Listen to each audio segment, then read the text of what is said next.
All right, KISS Army, welcome to the KISSFAQ podcast. Thank you for letting us into your head. I hope we don't do any damage. This is a KISS-related podcast by the board, for the board. We hope you enjoy.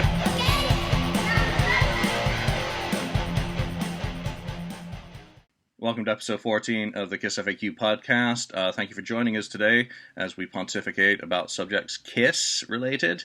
Joining me today are Ken and Jay and Lonnie. Thank you guys for returning to the podcast, and thank you everyone for listening to us. So today's topic is KISSologies. You know, what is the good, the bad, the ugly, and the missing for these three, pretty wonderful KISS products. KISS has always sold video packages very strongly, and in 2006, when they finally got around to putting out an archival release with the first installment, episode 1, they really hit it out of the park again. So let's just get going. We'll talk volume 1, which goes 1974 to 77, which is the classic era that I think the vast majority of fans were interested in. So let's throw it out to you to start with, Lonnie. What did you like about KISSology 1? What I liked about it is that we had cleaned up versions of a lot of the bootlegs that we already had. Like I said, a lot of it was bootlegs that we already had with the Summit, with Cobo Hall, with Winterland, but it was cleaned up and it was crisp. And I was watching them, just nerding out, watching them a few weeks ago, watching that Budokan show, and the footage on that just looks like it was shot 2 weeks ago, not 30 plus, almost 40 years ago. They really did an excellent job of making those, just as crisp and as modern looking as they possibly could. What else I liked about it was my favorite part on all the KISSologies is actually the commentary that goes on if you select the feature to listen to Gene and Paul talk and reminisce about what's going on in these moments and what was happening behind the scenes, and them just kind of watching this footage like for the first time in 30 plus years. It seemed like the in concert, Paul goes like, look how thin that guitar is. You couldn't believe how much of a cheap guitar he's even playing at the time, as composed to the thousands upon $1,000 guitars that he plays on stage now. And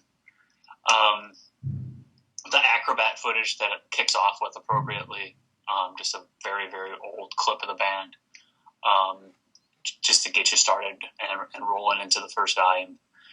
It just shows where the band came from and their roots. And Gene's misquoted right off the bat saying that, oh yeah, we're playing 5-6 shows a week. If you look at the archives, well, they hadn't played a show in about a week at that point when they're playing that show. But my favorite part on the first volume, though, obviously, it's just the cleaned up footage, how just bright it appears, and Gene and Paul's commentary throughout is just fascinating. And whenever I watch them, I always select it. Oh no, I want to listen to the commentary when I watch it. That's my favorite part. So that's a really cool thing. Just reach over here. The silent footage from February 74 originally came out on an unofficial DVD. I think that was sold up on eBay, the footage, and it was 27 minutes worth that some of the audio-video gurus out there did sync up with sound. And then, of course, there's the sound version on KISSology 1. I don't know if it's the same. I think there were some arguments about who actually did the work on that out in the community for a while, but there's a lot of footage for those of you who have only got KISSology. Go find the vintage. It should still be around or up on eBay. Ken, what did you think about it? Well, I did have a few of the bootlegs ahead of time, like Winterland and Cobo Hall, and I might have had the no, I didn't. I don't think I had the one in Japan, but I was excited to see this stuff finally, being put out, which they should have done many years prior. They probably would have cashed in a lot better on it. And maybe they didn't know where these videos were. I know they always said they had their own vault, but I'm not so sure about that. But I liked it, like Lonnie said. I liked the commentary. The commentary, I would have liked actually a lot more of the commentary. It went for a while, and then it just disappeared. So I would have rather had a lot more commentary, and maybe even, at that time, of course, it would have been nice to have, Ace and Peter's commentary. But of course, at that time when they put these out, they were already gone from the band. So, but it would have been nice to hear their words there too. I think they could have maybe jammed some more in there, but I guess we'll be talking about that soon. But I enjoyed it. There's some exclusions, but it was really good. Jay. Yeah, when I first heard about these coming out, I was spastic with excitement. Felt like it was a long time coming because I know most people in the KISS community, at least as far as the fans are concerned, been talking about the need for this for a long, long time. So when it finally came to pass, I was totally stoked. In fact, to kick off the release of Volume 1, a theater in my town here in Huntsville, Alabama, actually did a showing of Detroit, Cobo Hall, 76, on the big screen. And so my drummer and good friend Donnie decided to come with me, and he's a big KISS fan too. So we did that, and that was kind of our way of getting pumped for the whole thing. I'd seen most of these videos. Well, actually, I'd seen pretty much everything, I think, on Volume 1.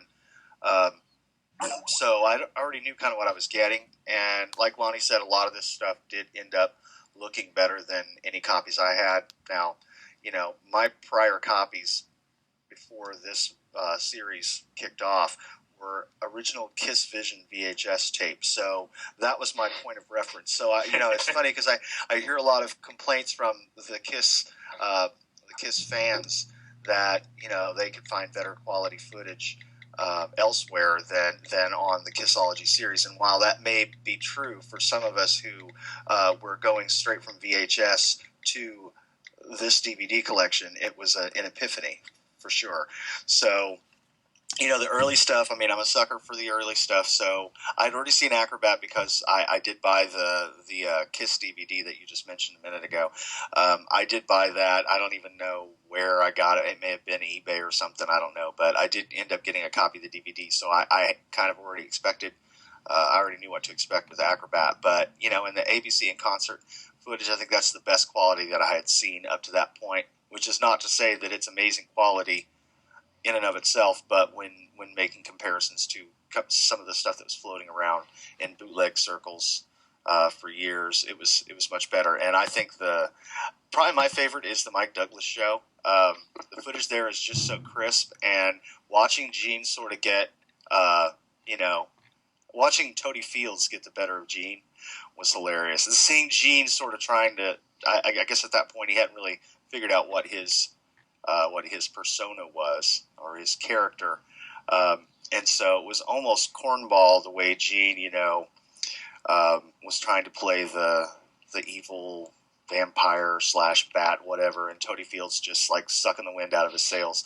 That was very funny. So I enjoyed it. I really liked it. I haven't listened actually too much of the commentary. So now that you guys have mentioned that, I'm going to have to go back through and just do a commentary run on that series and see what some of the things are that they're talking about. But I was very happy when it came out. Like most people probably would agree, there's some things that some glaring omissions that we'll, I'm sure, cover a little later. But for the most part, I'm satisfied with Volume 1. Yeah, Volume 1 for me was, pretty good. It had everything you expected to be on there. You're going to get ABC. You're going to, well, it's an edited version of Mike Douglas, but it's still got the, the primary parts of it that really need to be there. Cadillac, that for me is probably the standout. I think that's the only thing on there that I hadn't seen, in addition to the Coventry 73 Easter egg that they hid on that first issue. Winterland was a disappointment. I was hoping that version, that they could have gotten closer back to the master and really done some studio wizardry on it. There are fan versions of that for me, which I find more visually pleasing, and they've all got the same dropouts in the same area, so they're obviously all off the same source. Kobo Hall, you knew that was going to be on there. How many of us bought all three versions at different vendors to get the bonus discs? Because I'm a sucker. Yeah, that was. I don't even still have any of the bonus discs because most of that stuff's missing so many parts of the shows. But if I just bring up my website quickly, Largo 77. That is amazing. That is That's just awesome. one of the most, and that was sold at Walmart according to my notes. So incredible Super Kiss show at their heights. Next one's Madison Square Garden, February 77, and that is you only get 7 songs on that, Yeah, making it. totally. Yeah, And that's also been one of the most commonly circulated bootlegs for so long. So it's probably great that they use that only as a bonus disc and cut out all the stuff that they didn't want to pay royalties on or whatever. And then you get the second night of Kobo, which is actually the first night of Kobo, the 25th. And, both of those Kobo dates, and of course the third one does circulate as well, are, Kiss just as they're crossing that top of the hill of Alive and are ready to go. So, that's probably the key thing off this is the bonus discs. And, I loved Don Kirshner's rock concert on this. The clarity on that for me was just incredible. I have a real beef with them mixing or messing around with Houston 77. They took parts of Night 1 and I think they put it in Black Diamond at the end. I would much rather that they had left it alone, regardless of whatever faults it had, and used, Night 1 as a standalone bonus. I think I said that for the Love Gun Deluxe. Would have been great to put it out there. But as an overview of KISSology 74 to 77, they hit it. It's a really good package. The So It Goes stuff from Manchester is pretty obscure. I hadn't seen a good copy of that. Tokyo, absolutely fantastic. So, what do you think could have been on there? Oh, and I guess we shouldn't forget to mention the other Easter egg, which is Ace's wedding performance. What one thing, and do you think really should have been on here that's missing? Ken? Well, I believe we just talked about, Largo, even though Largo is on the bonus disc, it should have been on the main DVD. Also, I would have liked to have seen a little bit more of, I don't know if it's interviews or back then, TV footage. There's also, I think, a 2020, I believe, that happened. And maybe what year does this go to here? 77. Okay, the 2020 thing, I think it would have been on the second one. So maybe it's even on there. But things like that, Largo, I would have rather, and cutting songs, not having full shows, is a problem for me. I'm sure they could have found more and jammed more onto this. I know the other volumes have, for instance, it goes to 3 discs and 4 discs, I believe. Yeah, they started growing, Yeah, they were growing, but I think they could have made the first one, at least 3 discs and added more. I don't think it would have cost them much to do something like that. But maybe they were still digging up the videos at that time, trying to scoop them up from people that had the best copies. Yeah, it's just like Kiss My Ass all over again when they put out the call for collectors with videos and going through who has the best quality. And there are a lot of archivists out there who do have stuff from the period, but can they make a deal? Yeah, so more of that, like I said earlier, more commentary. And I was just thinking, maybe even if Ace was on there, he probably would have not remembered anything anyway. So he might have forgotten half of it and come up with some news stories about it. So anyway, yeah, it's pretty much commentaries and then there's a couple of videos and then cutting these songs on some of the shows. Jay, what about you? Yeah, I agree with Ken that, and pretty much everybody that's ever seen this and had any passion for KISS, that a lot of the footage is just heavily edited, and for that, it's a real shame. I realize that, maybe looking at it from a practical point of view, trying to do uncut shows, this would have ended up being a 14-volume set rather than what it ended up being. So in that regard, I can understand, but I do feel like some of the stuff was just heavily edited. As far as footage that would have been nice, I mean, I think they covered pretty much most of the bases, other than, some of the heavily edited early footage. But, there's just, the thing is, KISS was such a phenomenon there towards the end of this volume, 76, 77. I think it would have been nice to see some of the classic news broadcasts from that period, just to sort of maybe tell the story of KISS Mania. I mean, you've already got footage there of Cadillac, so it would have been a nice tie-in to do, like the Max Kinkle appearance, which is just kind of strange, the way he's acting. And I don't remember which newscast this was. I think it was filmed at the Checker Dome. I can't remember where. KISS are facing, or Paul and Gene are backwards. 79. I'm from St. Louis. Is that in 79? I'm from St. Louis, so Okay. I know about that. Okay, yeah, okay. So anyway, but it would have been nice to see some of the news clips. Now, there's some things that may have surfaced since then. I don't know timelines on some of those, some of the great footage that was shot by the CBC. Yeah, I was just gonna, the act that's full of homosexual innuendo, the CBC. Yeah, exactly. Somehow I don't see them putting that on there, but it being such early footage that I'm sure they could have, done something with the audio there. Yeah. So it would have been nice to maybe see some more news footage to sort of tie in how KISS was perceived at that period in their career, and sort of helping to tell the story through these news clips. So that'd be my only complaint. Lonnie, what's your biggest missing item, I guess, on this? To me, the glaring thing that's missing is Anaheim 76, or any show from the Destroyer tour at all, with that really, the papier-mâché stage behind him, and that. Everybody talks about how great it was, but it was, in hindsight, it probably wasn't as great as everybody wants it to remember it to be. But just, to me, missing a show from that tour, especially because there is a pro shot show from that tour, that not being on there to me is a glaring omission.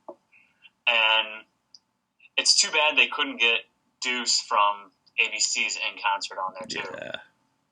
That would have been really badass for me to have that on there as well.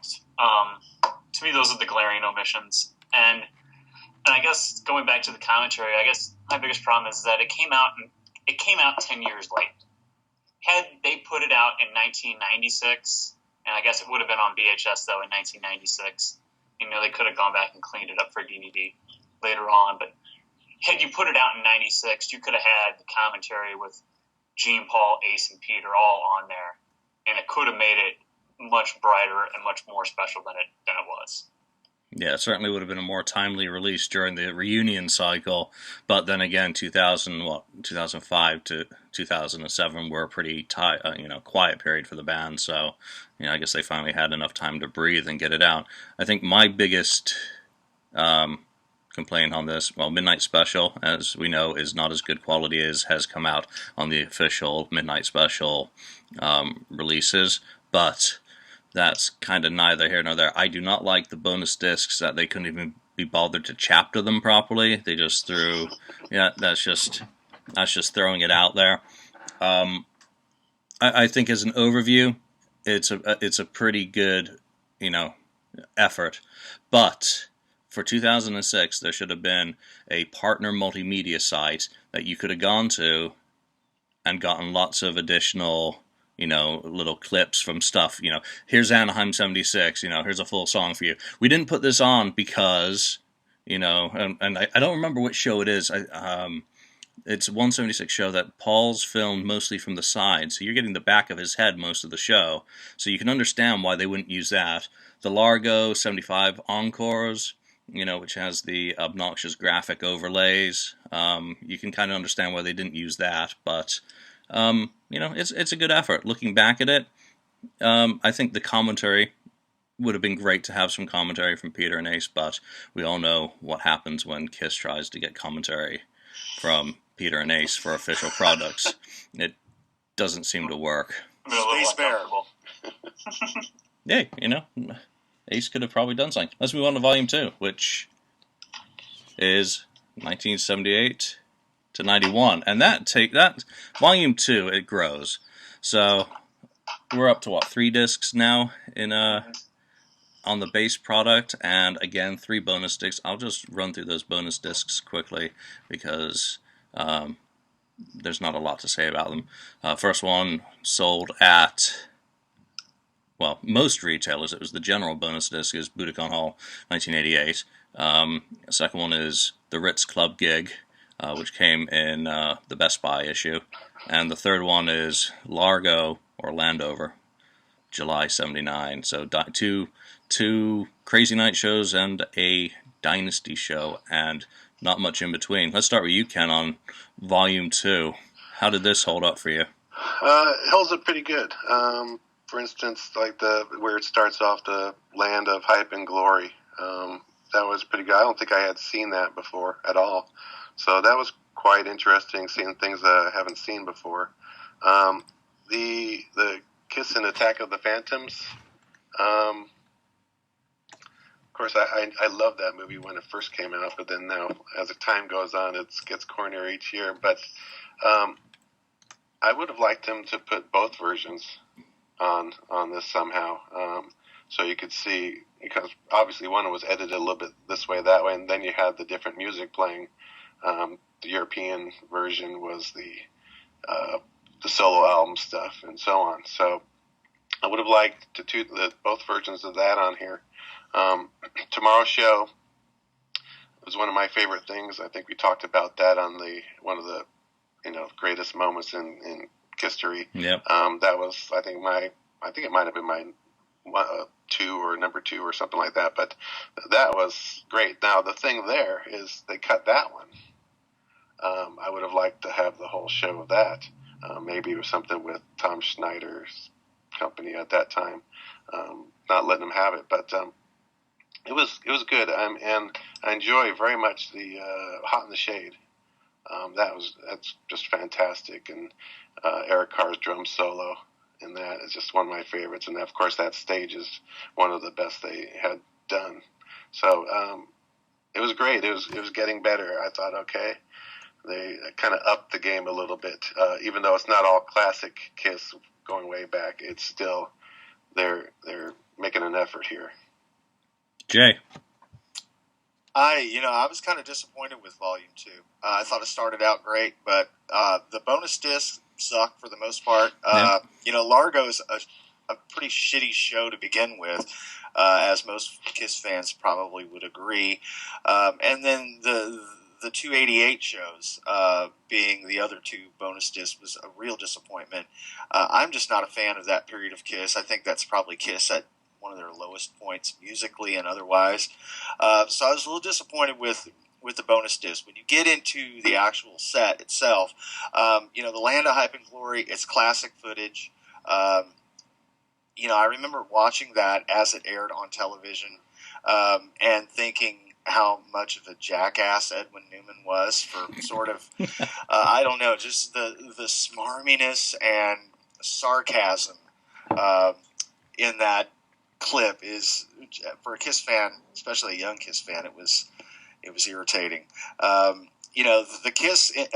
Kiss movie, the Attack of the Phantoms, is amazing as far as the quality is concerned. I'm a sucker for the movie.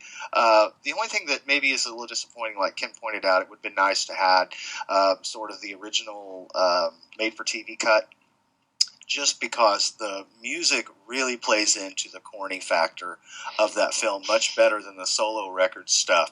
And as horrible and canned as those sound effects and songs are, or music soundtrack is, it really makes it a more hilarious viewing experience, at least for me. But I like both. It just would have been nice to see an alternate cut. Or rather the original cut.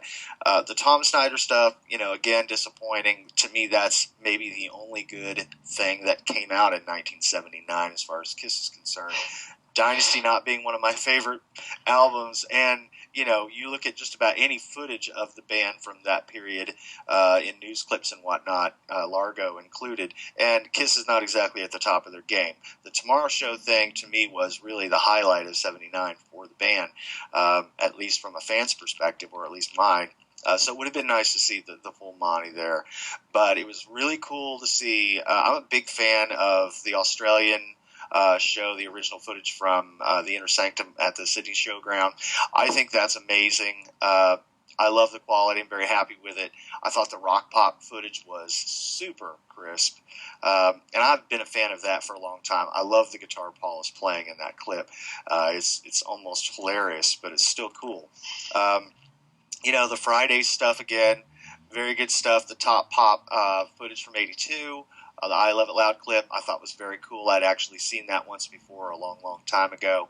And then when you get into disc 3, that's, to me, when it really starts to fall off. When you get more into the Crazy Nights stuff, that first maybe 3 or 4 segments on disc 3, I'm not real crazy about. I don't think the Rio Brazil show from '83 is necessarily Kiss at their musical best. And I love that album. I saw the tour, but I don't know. The songs are about 120 miles an hour at that point, running through those songs like madmen, and it just, I don't know. I'm not a big fan of that period. So, by and large, I guess it's not quite as good as Volume 1, which I kind of already expected, but I think the bonus discs really kind of ruined it for me, and disc 3 kind of peters out a little bit. I think the first 2 discs are pretty strong. That's cool. Lonnie? Yeah, it's probably the version, it's probably like the volume that I view the least of out of the 3. Why you need to have 3 different shows from the Crazy Nights tour on there, I'm really not, I don't quite understand that. And you put 3 shows from Crazy Nights on there, and why didn't you get the Animalize show from Detroit? Why isn't that on there? I mean, they're on fire that night, and that's just totally missing. Animalize and Asylum, and for the most part, look it up. I know they have the first show without makeup, just a couple of songs on there, but they basically skip anything from any shows from '83 up to '87. And it's kind of disappointing to me, just because it's an historical period for the band, the first time taking off the makeup, and the resurgence in popularity. Especially, you look at the crowd of that Detroit show on the Animalize tour.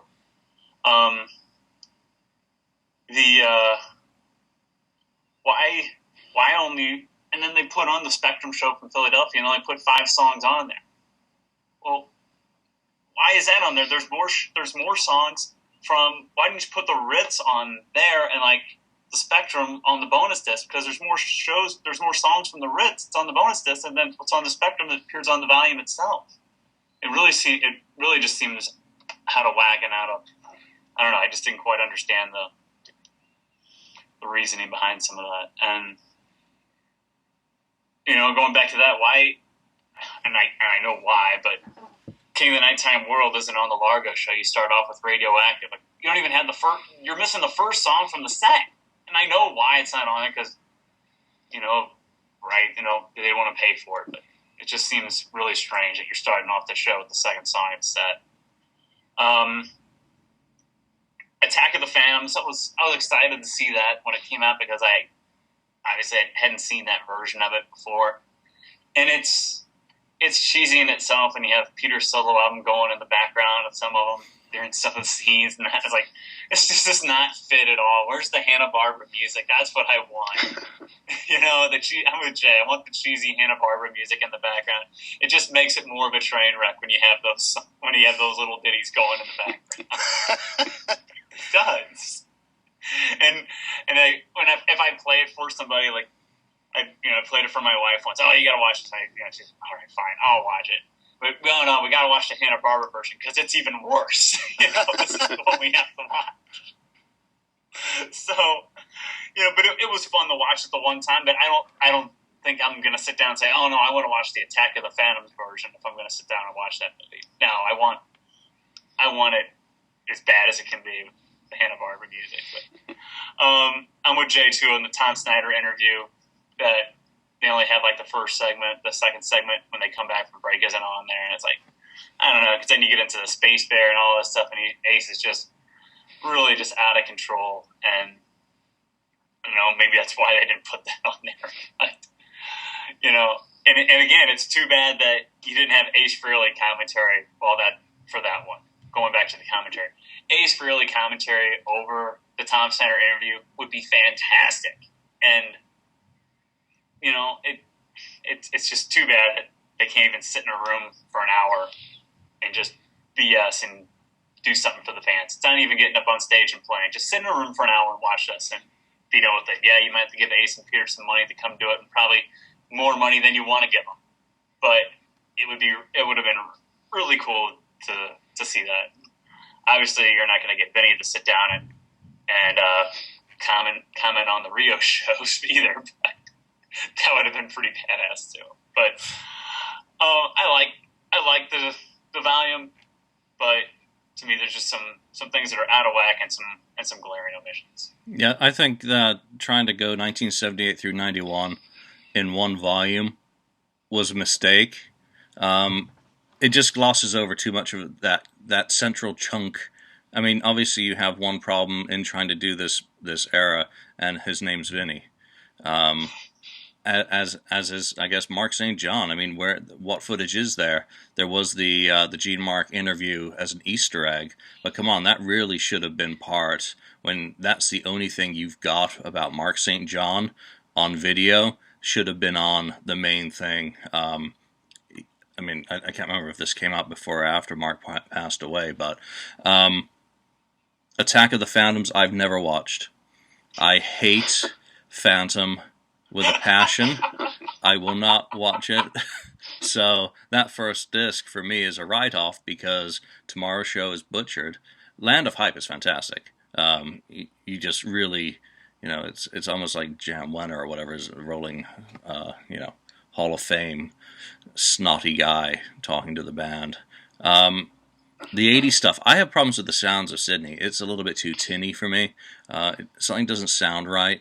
And it's been out there for so long, it wasn't that interesting. Fridays wasn't enough of an improvement visually than what's been out there for a long time. So the pop rock stuff is absolutely incredible, but that's 2 songs on that. I think throwing in the Peter Criss 1980 CNN interview is really cool. I'd never seen that. And I guess they could have also done his solo appearance on Tom Snyder, but who knows. Get into disc 3, I can't stand Rio. It's just, the quality really detracts. I thought the stuff from Lisbon 83 was cool, but where's Madrid 83? That was pro shot most of the show for Armed Forces. Were there rights issues? What's the story on that? Why that couldn't have been included in some form? Because that's some pretty good early Lick It Up footage as well. And if they'd been able to go back to the source and to the staff sergeants who were involved in that, it would have been pretty cool. Spectrum, horrible. Utterly horrible. I hate Crazy Nights era. To know that Bang Bang You is polluting disc 3 of this is just painful to consider. And I think there's the rights issues with Animalize Live and why it's not been re-released officially for KISS. But I was under the impression that they did some audience filming, some concert filming for the Thrills in the Night video in Louisville, a couple of other venues in December '84. So it's very surprising that there isn't some pro shot footage of some description or news footage from that tour that could have been used. And Asylum is completely ignored. I know that's the one tour that we don't know of any full, professionally filmed shows, but something. It's just so lacking. At that time, it probably would have been better to, throw on the 3 Crazy Nights videos or the 3 Asylum videos, just to have something to kind of represent the area, because you go from 83 to 87 to 90, in a pretty fast clip. Those bonus discs, the other Detroit show from 1990, the May one, is just as good. You know, they are both incredible sets. I think the May one doesn't have an Eric Carr solo, or whenever it was earlier on in the tour, the first visit. So that's the high point of this whole set for me is the Detroit show. It's just a fantastic show of a tour I missed, and the laser shows. But, you know, this volume was a real letdown. Anything that you think was missing that really should have been on there? I mean, I've given a few of my examples. Jay. Wow. You know, I really haven't even thought about it. I mean, as far as this period, you know, I guess kind of like what you guys were saying, I do feel like, you know, the period between Creatures of the Night and Hot in the Shade is just kind of lacking. Although I'm not a huge fan of the Crazy Nights period, there's still some stuff in there, 83 to 85, that would have been nice to see. You know, especially considering that this was a period when KISS was actually charting singles and very aggressively promoting themselves and getting airtime on MTV. So it seems almost kind of ridiculous to ignore that period. I mean, you know, Lick It Up spawned 3 videos, I think. And then, of course, you have the videos from Animalize and the 3 videos from Asylum. So put videos in there, for God's sake, or something. But, yeah, for that period to be completely just glossed over almost seems criminal as far as KISS fans are concerned. You know, that would be an important period of the band's history. So for that to just be ignored almost seems like somebody forgot to do it, you know? I don't know how you could, but it just seems strange to me. But that would be my biggest complaint. I mean, I can't really think of any footage from this period that I haven't already seen that, you know, should be on there. I don't know. I can't really think of anything off the top of my head. Ken, what about you? Well, one of the things was 1980, the Australian tour. They had some other things with in that interview with Norman Gunston, I think his name was. Yeah, that's right.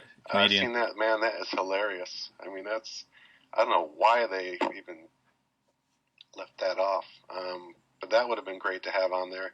And yeah, anything from, you know, anything other than the Rio from Creatures, if they could have found some even fan shot, I would have been happy with a whole concert fan shot, Creatures footage, or and then going into Lick It Up again. Lick It Up, like everyone's saying, that stretch of that period. Lick It Up, Animalize, Asylum. There's got to be something they could have put out. And so those are the glaring omissions. It's just that gap. It's just like a big gap there. Oh, that never happened. Let's just go to Crazy Nights. So that's about it for me. That's what was missing. Lonnie? Yeah, you know, like I said earlier, I think the Animalize Live not being on there is a shame. And going back to what Jay was saying, if you're not going to put on some of those, if you're not going to put that on there, well, throw the videos on there for Heaven's on Fire. Mark St. John's in that. You could have put that on there to at least highlight Mark St. John a little bit, or put the Tears Are Falling video, or Who Wants to Be Lonely video on there. Just something from those periods. And it kind of goes back to how KISS, even today, kind of likes to pretend like the 80s never happened, and they kind of gloss over it in anything that they do. And KISSology Volume 2 is no exception. They really, you know, the whole first disc is, I mean,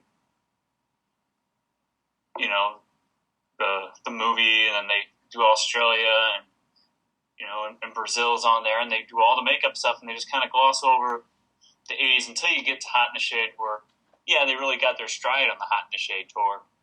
And I don't know, I guess they're embarrassed by those years, and they just don't want to comment on them and just want to pretend they never happened. And it's a shame. It is part of what the band was in that time. Yeah, an audio commentary section for any of the Asylum videos would have been fantastic to hear Paul and Gene talking about themselves in that period. And come on, that's why is that on it? you now don't have the problem of Ace and Peter.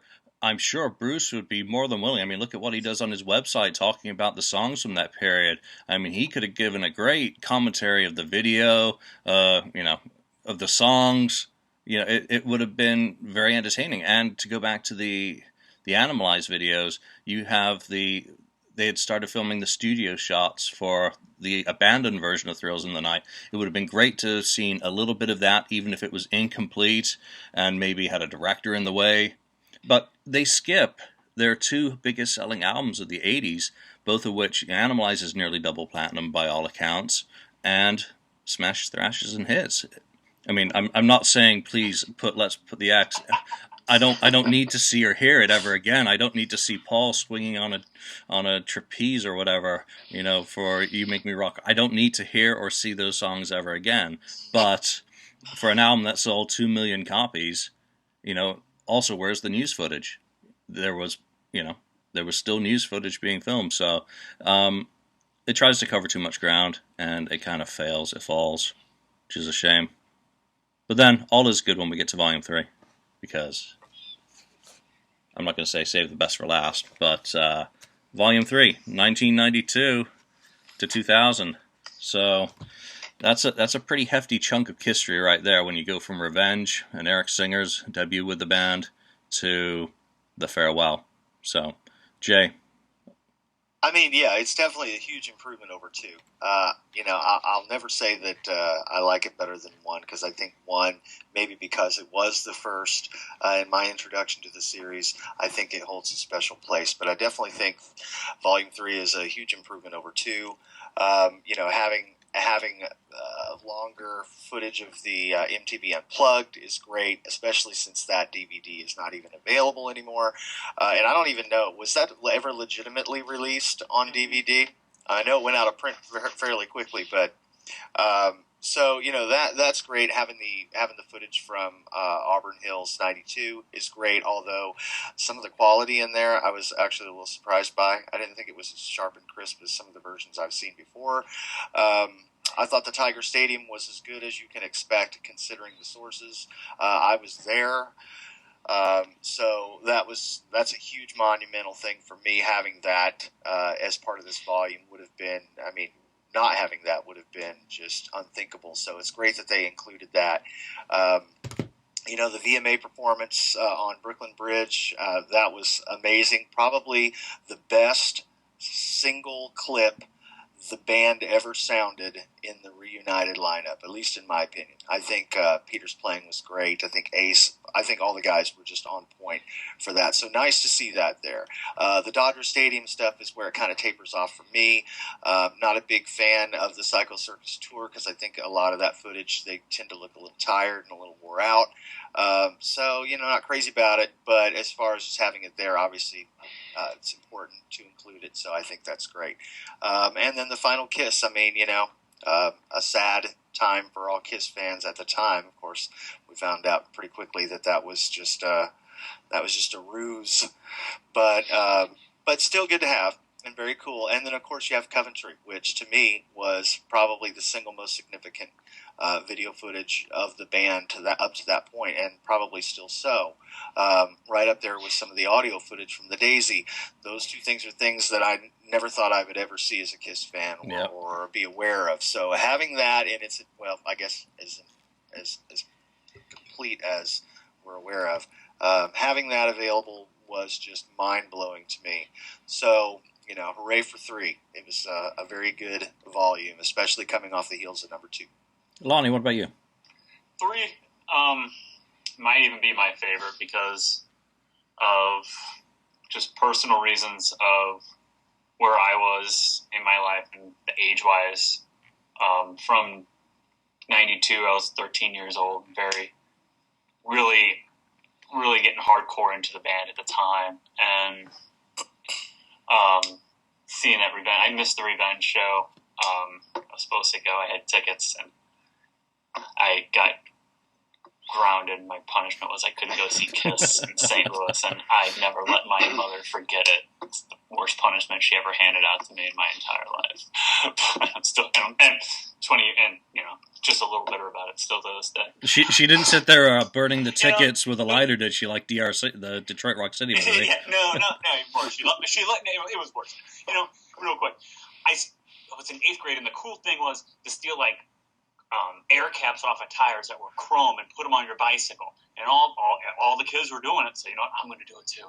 And what happens? I do it. Bam! I get caught. And this lady, she goes, "All right, where do you live? I am taking you to your mother." And I'm like, "No, please don't take me to my mother. I will do anything you want to. Just do not take me to my mother." She goes, "No, we are going." And I'm like, "Oh!" So she takes me, and that was my punishment. I could not go see Kiss. Kiss was playing in 2 weeks in St. Louis. She goes, "No, you can't go. That's your punishment. You're not going. Your brothers, they can go, but you're staying at home that night." Oh, it was just the worst. So, anyway, that's enough. Back to KISSology. So having the Detroit show on there is really cool to me because I missed that tour, and I have bootlegs of other shows from Revenge Tour, and the Revenge, and I've talked about Revenge before on the show. And I love the album, and I love the tour, the Statue of Liberty, and the face falling off and the skull behind. And it's just, to me at the time, especially at my age, it was just the coolest thing ever. So that on there, and then MTV Unplugged. I like the fact that it's a little broader than the other versions that we've seen. It's not the whole uncut version that a lot of us have, but it's a little. You see a little more of the warts on it, which is cool. And the footage that's on there too, talking about how Unplugged happened. And then listen, you almost have to watch that twice because you listen to just the standard version of it, and then go back and listen to it again with Gene and Paul's commentary over it. It's really insightful, and talking about how it almost didn't even happen, how Ace and Peter almost didn't even do it at the last minute, and it was just a headache with Ace and Peter from the very beginning with getting them back in the band. And the Tiger Stadium, it's obviously just the shot from the screen that night, but it's such historical significance that it just has to be on there. But the Brooklyn Bridge show, though, is, like Jay was saying, is probably the best Kiss sounded the whole time since they put the makeup back on with Ace and Peter. The tour had really hit its stride at that point. They had been on tour for a few months, and they were really clicking musically, and playing underneath the Brooklyn Bridge, this band from New York, is about as cool as it gets for Kiss fans. And yeah, the Psycho Circus, they look a little tired. They look a little larger too in Psycho Circus videos. They did on the reunion. Ace and Gene especially are like, "Whoa, what happened?" Don't need to see that in 3D. You're thankful Gene has the piece underneath the armor that goes over his belly as opposed to the belly exposed like in Destroyer. It was a nice addition to the costume. So, the Detroit Rock City premiere party, I was kind of confused of why that was on there. I think we had all seen that, or at least I had seen that when it debuted on VH1 the day before the weekend the movie came out. I don't know. Do I really need to see Detroit Rock City shout out loud, Cola Gin, Rock and Roll All Night from okay, that's great, but you would think between the reunion tour and Psycho Circus that you could have come up with something else to fill that chunk of time instead of those songs again. But it's just me. You think all the news footage that was out there with the reunion tour, where's the press conference on? And maybe I'm jumping ahead, but where's the press conference with Conan O'Brien? Why isn't that on there? I think that's a missed opportunity. And the last Kiss, the pay-per-view thing, it's edited down. I wish they would have had the whole show on there. And Coventry Arbitrary is that's awesome too. But for me, it might be my favorite version. And as far as the bonus disc go, the São Paulo show in Brazil is probably the best bonus disc out of all the bonus discs out there. That is, and again, it's going back to one of my favorite eras of the band, but the set list on that is just amazing. The band just sounds incredible. Yeah, they are totally on fire on that. I was just digging around for some of my bonus discs this morning. This one's still sitting in my DVD player. That's one of the few videos I watch a lot because it's just such a powerful performance. But, we've criticized Volume 2 for having 2 Crazy Night shows as the bonus discs. But here you get Irvine Meadows, or Irvine, which I think is also a very powerful performance by the reunion lineup. And, what was the other 96 one? Madison Square Garden. Yeah. The Garden. Yeah, I gotta look now, because you have the Weenie Roast as well, so, as the bonus disc. So that's the first, proper reunion show, and you get, Madison Square Garden. They're all very, very good performances from the reunion period, including Tiger. What really bugs me, though, is splitting a show between 2 discs, as they do for Psycho Circus. Mm-hmm. I know that someone stole the Peter Cam, so I can understand them having to put back in the footage, but breaking up a concert in a professional package release onto Part 1 and Part 2 just sucks. It's just unacceptable. I love MTV Unplugged. That's another show that I watch a lot, but it would have been nice for them to have dug in, maybe gotten rid of that DRC promo junk from that movie, and put in the Much Music 95 broadcast, which is a really cool Unplugged segment, a little bit more obscure, but, Volume 3 wins for me, it hands down, because of Coventry. You could have pretty much put Coventry with any slab of rubbish and it would win, but there's a lot of really good shows on Volume 3 that's not as mutilated as on the other volumes, so it's almost like they ran out of energy of cutting things out. So it's much more it's much more complete. You get 3 bonus discs that are worth keeping, that aren't generally available. So really, really good overview of the period, and it doesn't really skip anything whatsoever for me. Maybe a little bit of 93 could have been in there, the Pleasure Island or whatever that one is. Ken, what about you? Yeah, number 3 was a step up from number 2. More complete, in my opinion.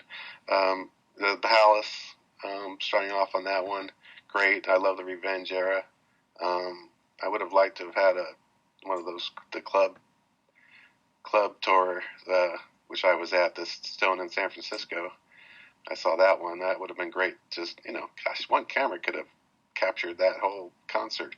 I know we have it on audio, but that would have been great. Then MTV Unplugged, that's just great. The whole thing is just fantastic. I'm glad they added the extended footage. Yeah, I know we've all gotten the one that has even more footage, multiple takes and so on, which is great. But they did a good job on that. Tiger Stadium, I wasn't there. I wasn't lucky enough, like I think Jay. But that was great. It was great to see that it's their comeback. They're coming back and they're taking over again. So that's a great show. The VMA performance, I remember seeing that. Of course, they didn't show all the songs that are here. I'm glad they added the songs. But I remember seeing that performance when I was watching those award shows. So that was great. Psycho Circus, yeah, that was kind of a drop-off. Something was missing there. I think they were all tired. They seemed very tired from all the touring starting in 96. I mean, they did a heck of a lot of touring throughout those years. But it was okay. I mean, I would have liked some 3D glasses to see something in 3D. But no, not really. Disc 3, Dodger Stadium, that was good. It's all good. I enjoy it all. The Last Kiss was a kind of a good one to have there, and then yes, they like Lonnie said, they cut that one down a bit. And then the Coventry, yeah, that's just fantastic to see any footage of kind of the birth of Kiss. I would have liked to have seen, even I know they have this stuff, and we'll probably talk about it. Something like rehearsal footage, like when Bill a coin, taped and so on. So I enjoy it. I only bought one copy. I think Lonnie probably bought 3. I think I was lucky to get the Brazil one. I think. So anyway, it's great. All right, so Volume 3. Let's talk about Volume 4.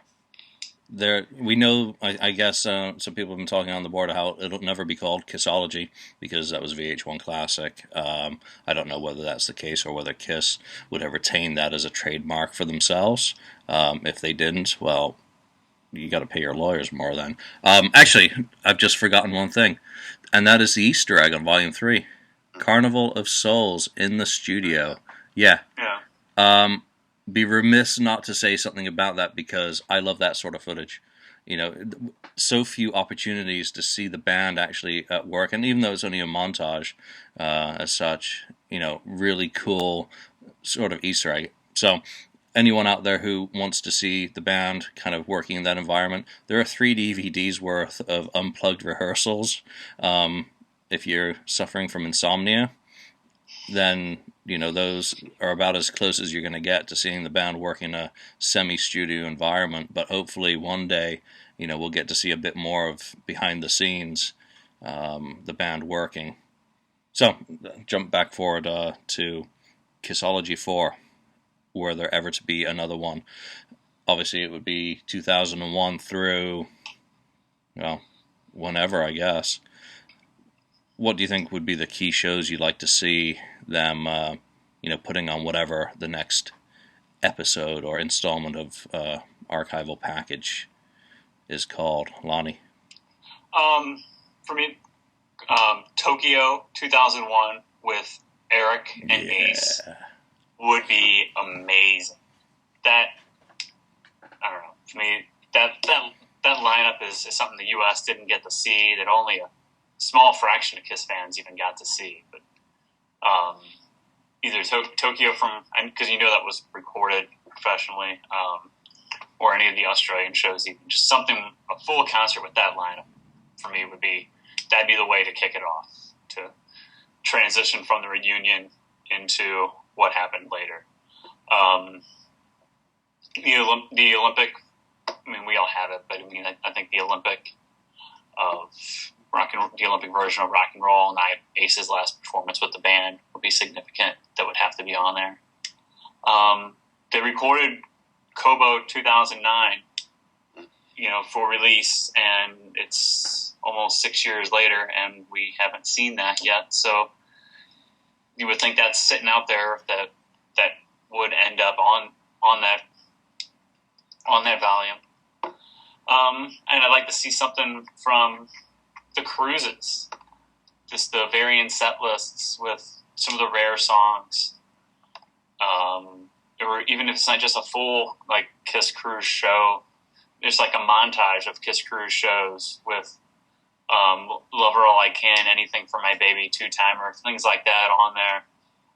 Even with some of the monster tracks that they played on KISS Cruise 2, just some kind of mixture of those shows, I think KISS fans would really dig.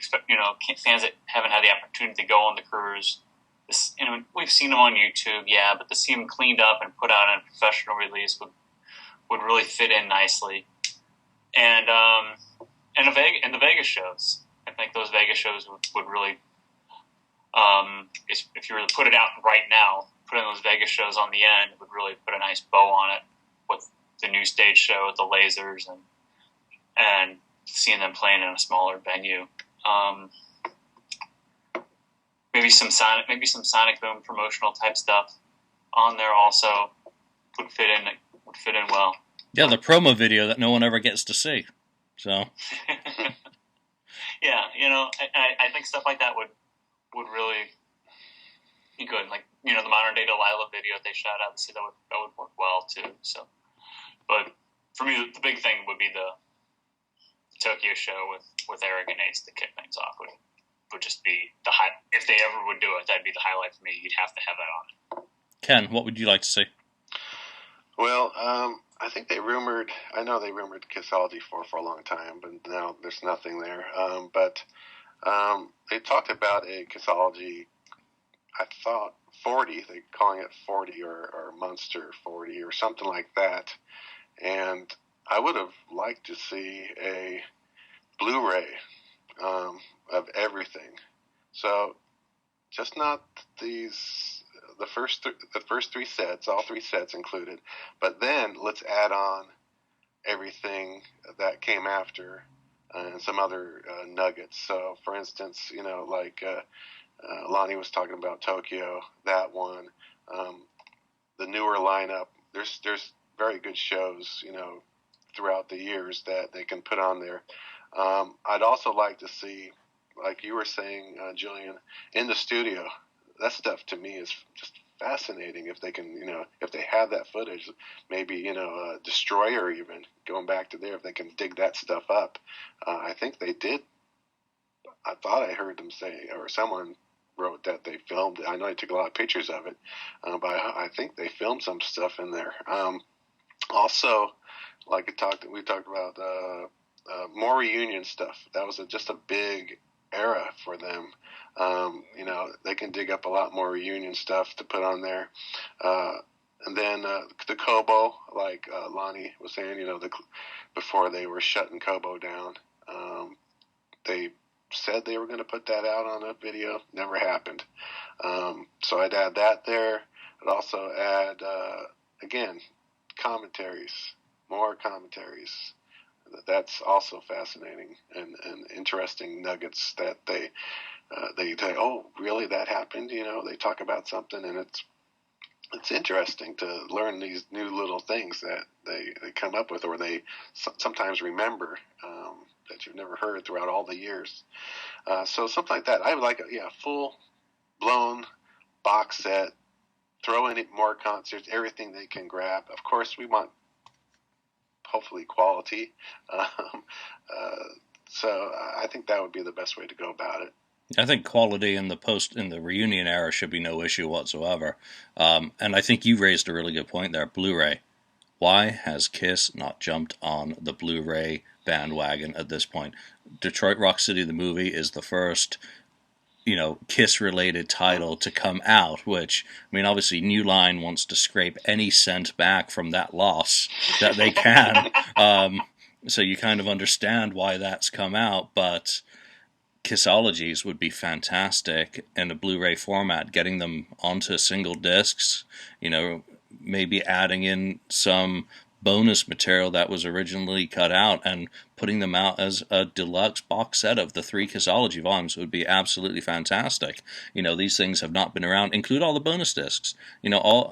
All the use promotionally has been used up for those. There's no reason to not come back later like Japan did with their 18 DVD box set with a little stage. I'm not saying go that corny in the Blu-ray route, but there's no reason for all the shows that were originally issued as bonus discs to not be included on the Blu-ray editions, if they're willing to, pay a little bit of money to have them reauthored and do it right. So Blu-ray exactly would be fantastic. Jay, what about Volume 4 for you?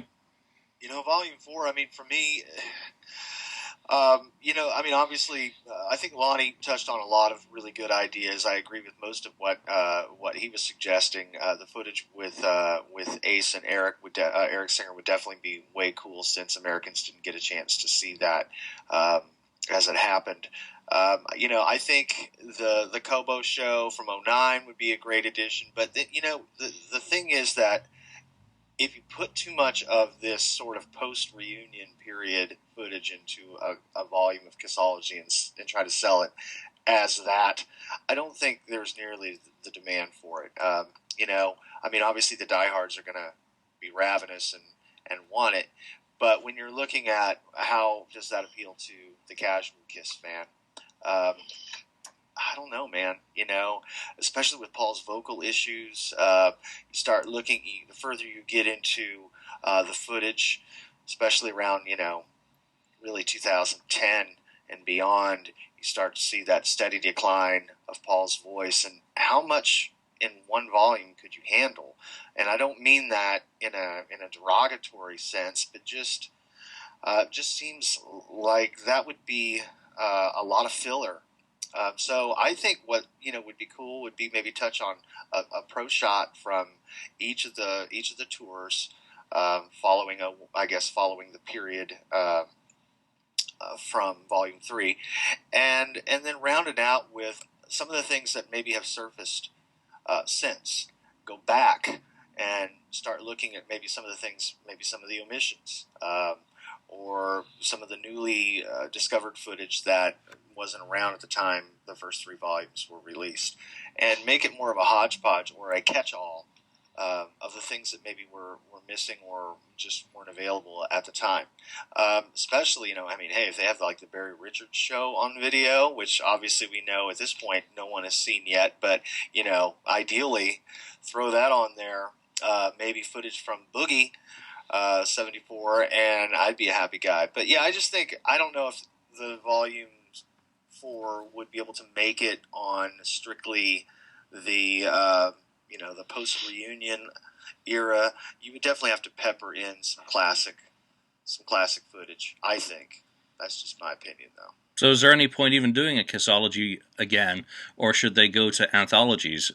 Some unofficial DVD wizards have put together like an unmasked anthology, which takes in your whole Australia tour, all the news footage. It had Norman Gunston on there. New Zealand, the Auckland stuff from TV, that's a lot of really good footage. And if you edit it together properly, you narrate it, you get one of the band members or a professional narrator walking you through the whole period. Get Ken Sharp to write it and have someone with a pretty voice read it, and you've got like a nice tour, album by album, instead of having a hodgepodge. Because for me, KISSology Volume 4, when you're going from an Eric Singer, Ace Frehley lineup, which is pure power, that was just incredible shows that lineup did together. You then go, and I guess you have American Bandstand as Ace's, swan song. The Olympics, yeah. And then you're into 2003. Peter comes back. I would love to see some pro shot footage, some high-quality footage from that tour, because I thoroughly enjoyed it, even with it being such a shortened set. Rock the Nation, obviously, we had Rock the Nation, a video. Could someone go and re-edit it so I don't have an epileptic fit every time I see it from the... Symphony's worse than that. Yes, Symphony is worse than that, and there's stuff like the TV stuff that they did when they were out there for Symphony that could be included, but both of those need to be recut because they're great in concept, and I find they're unwatchable for me. And maybe that's just me getting old, but they did film Monterey. They filmed other shows in 2004, which would be great to see. And then after that, there's not a whole lot that I really want to see. I want to have a video package that is celebratory. I don't want to see post-decline Paul. I don't want to see or hear him struggling, because he's Paul frickin' Stanley, and that's not what I want to remember. I want to remember Paul Stanley, in Robert Plant mode. Right.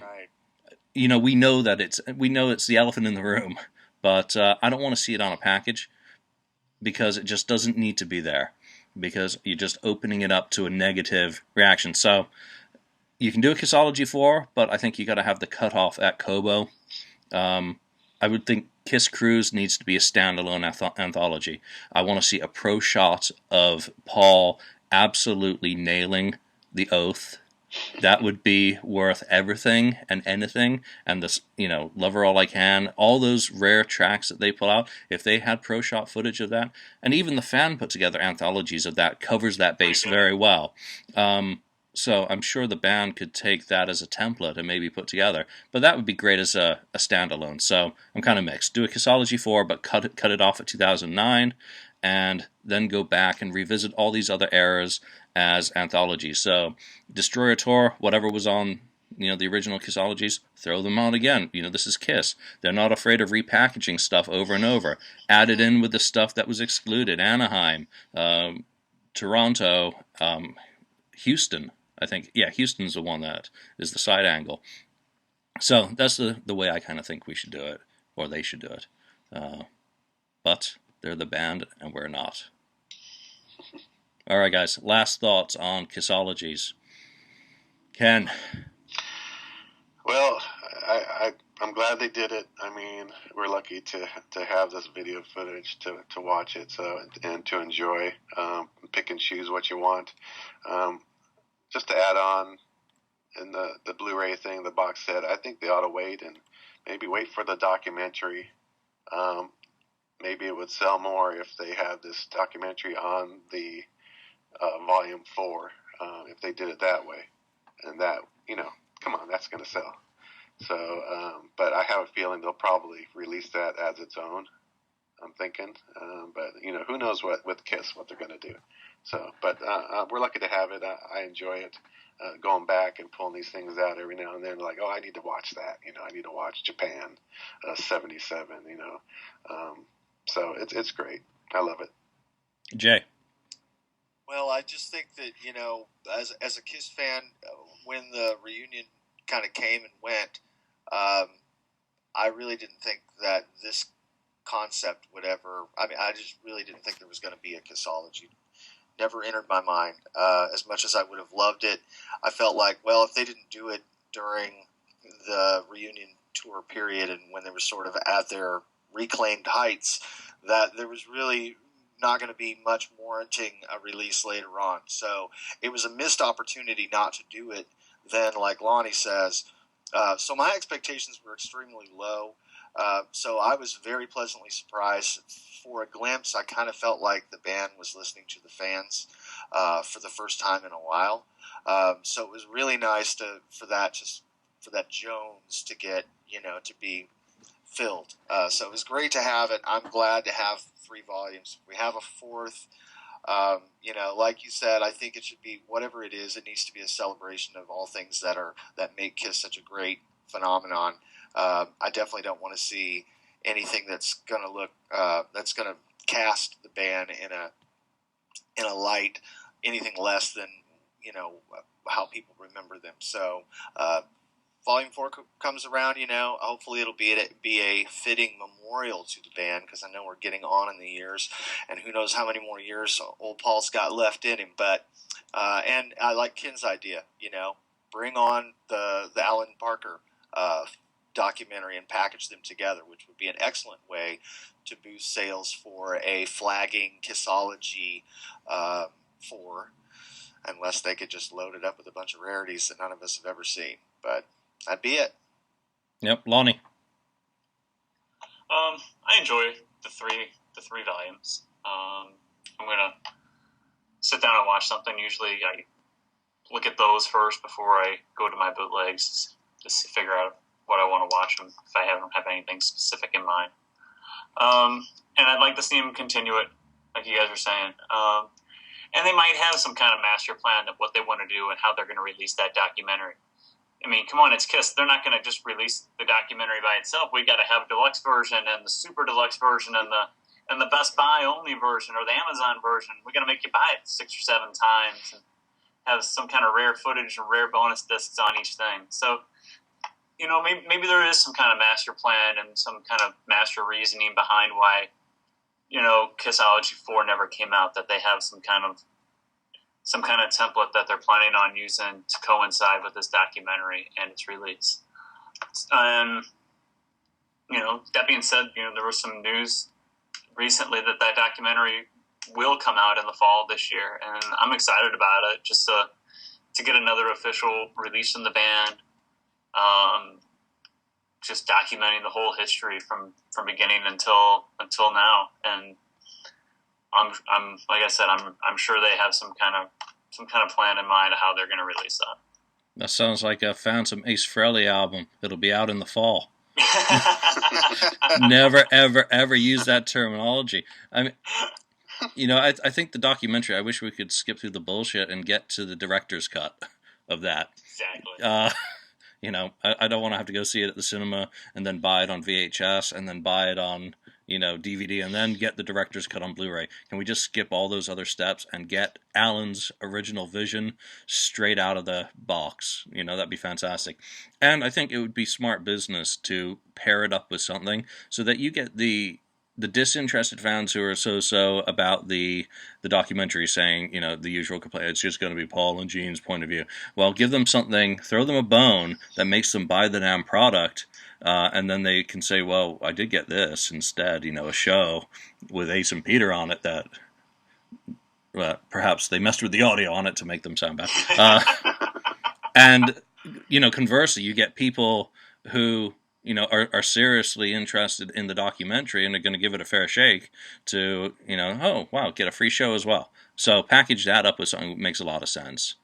So, all right, I think we're at the end. There's so much that can be said about video, KISSologies, you know, how everyone can do it better than the band, but, you know, the band are the only ones who can do it properly. So hopefully in the future we will get more releases, and hopefully we won't have to wait too long. So, that's KISSologies, everyone. Ken, Jay, Lonnie, thank you all. I'm going to give the KISSologies a double slade. And we'll catch everyone in the next episode. Thanks for joining us and spending your time with us.